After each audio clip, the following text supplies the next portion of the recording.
Hi, അപ്പോൾ ഇന്നത്തെ നമ്മുടെ കസ്റ്റമർ പറഞ്ഞാലേ റെജിലാണ്. അവിടെ സ്ഥലം മണ്ണാർക്കാടാണ് സ്ഥലം വരുന്നത് കേട്ടോ. ആള് ഒറ്റപ്പാലത്താണ് വർക്ക് ചെയ്യുന്നത്.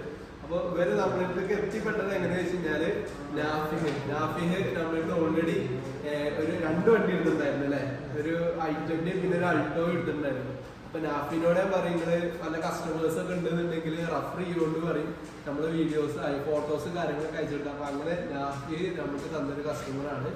അപ്പൊ റജിൽ ഭായ്, എങ്ങനെ ഉണ്ടായിരുന്നു നിങ്ങളൊരു എക്സ്പീരിയൻസ്? ഞായറാഴ്ചയാണ് വണ്ടി വന്ന് കണ്ടത്, അങ്ങനെ ഓവറോൾ ഒരു എക്സ്പീരിയൻസ് ജസ്റ്റ് ഒന്ന് പറഞ്ഞു. എക്സ്പീരിയൻസ് എന്താ വെച്ചാൽ ഞായറാഴ്ചയാണ് വണ്ടി വന്ന് നോക്കിയത്. ഞാൻ ഫ്രീക്കാരതിലാണ് വന്നത്. ഇവര് നമ്മളെ കാണിച്ചു തരുകയും ചെയ്തു. വണ്ടിയൊക്കെ ഇഷ്ടമായി. പിന്നെ പേപ്പർ വർക്കൊക്കെ പെട്ടെന്ന് ചെയ്തു തന്നു. ഒരാഴ്ച കൊണ്ട് തന്നെ ലോൺ പാസ്സായി. എല്ലാവരും ഹാപ്പിയാണ്. ഓക്കെ, അപ്പൊ എന്തായാലും wish you all the best and congratulations and happy journey. Okay, thank you.